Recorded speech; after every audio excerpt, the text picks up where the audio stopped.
সমাজের মানুষ, এই সমাজের মধ্যে থাকতে থাকতে তারাও চিন্তা করে সমাজে চলতে গেলে এভাবে চলতে হবে,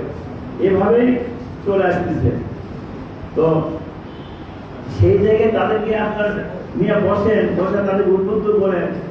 তাদের যে গৌরব ছিল, পুরাতন গৌরব, যে ঐতিহ্য ছিল, আমরা এখনো শুনে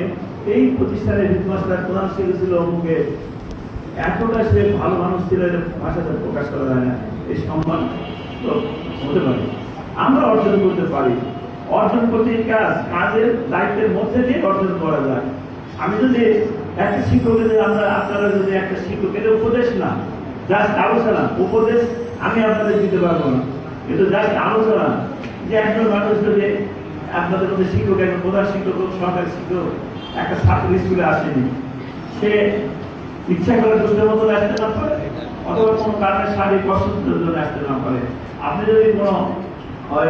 গার্জেন অভিভাবকের বাসায় যান, এরিয়া তো বিশাল বড় না, এখন এরিয়া তো ছোট হয়ে গেছে, প্রতিটা গ্রামে গ্রামে স্কুল, সেটা তার বাড়িতে যান, ধরো আমরা ছেলে স্কুলে যাইনি, বাচ্চারা স্কুলে যায়নি, কিন্তু এই জন্য আসলাম, বরং এই কথাটা কিন্তু সেখানে থাকবে না।